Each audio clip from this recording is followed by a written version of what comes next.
Short-term property rentals through platforms like Airbnb, Vrbo, and others have become a popular way for property owners to generate revenue. However, concerns about lack of regulation, safety of residents and guests, and limited affordable housing have led some jurisdictions to impose restrictions on short-term rentals that may affect clients looking to purchase property for this purpose. Beginning April 1, 2024, anyone in Winnipeg operating a short-term rental or a platform that lists them must have a license issued by the city.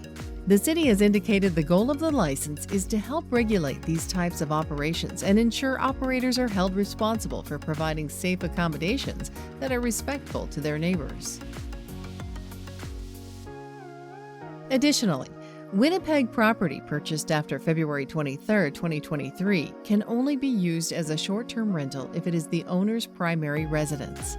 If someone is using a property purchased before that date strictly as a short-term rental, they may continue to do so, but they are limited to 3 such properties and must ensure the properties comply with the new standards. New short-term rentals are not permitted on properties zoned as residential mobile home (RMH) or rural residential (RR2 or RR5). Short-term rentals are restricted to a limited number of consecutive nights per booking and total number of nights that the accommodation may be rented per year. Occupancy and age restrictions also apply.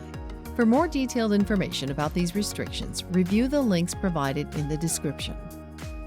Similar to hotel rooms, the City of Winnipeg now requires operators of short-term rentals to collect a 6% accommodation tax on all their bookings that is paid to the city on a quarterly basis. Furthermore, short-term rentals will be subject to regular inspections and must have working carbon monoxide detectors, fire extinguishers, and smoke alarms that comply with fire prevention bylaws present in the short-term rental space. Guests must be given an emergency contact number at which they can always reach the property owner, and property owners now have an obligation to take steps to help stop human trafficking. More information about these requirements is provided in the links below. Outside Winnipeg, some municipalities, including the rural municipalities of Gimli and Harrison Park, have implemented similar bylaws that require property owners to apply for a license to operate a short-term rental and place additional obligations and restrictions on short-term rental operators. Short-term rentals in these areas are subject to a municipal accommodation tax as well. More information about these requirements is provided in the links below. Since concerns about short-term rentals continue to be a topic of conversation for many municipalities in Manitoba, encourage your client to confirm the current rules affecting any property they want to purchase for this purpose. In some areas, short-term rentals have been prohibited by provincial health authorities due to potable water concerns.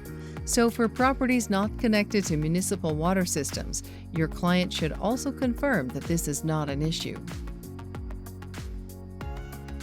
If your client is considering purchasing a condominium, advise them to carefully review the rules and bylaws for that particular property to determine whether short-term rentals are allowed by the condominium corporation and any restrictions that may apply beyond those imposed by the municipality.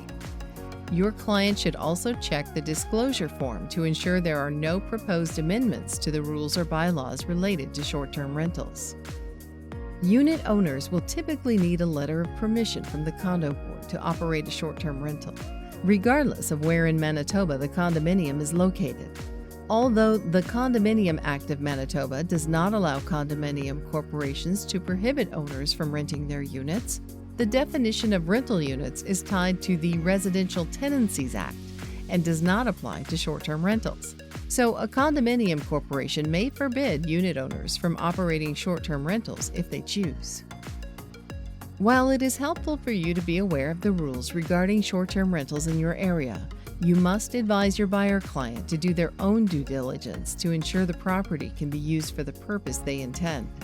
It is recommended that you include wording in your service agreement, agency agreement, or other written documentation, indicating that it is solely the buyer's responsibility to determine whether a property is suitable for use as a short-term rental, and to ensure they are in compliance with any applicable bylaws. If your client is selling property that they had previously used as a short-term rental, you should be careful not to make any guarantees about the continuing use of the property for that purpose to any prospective buyers.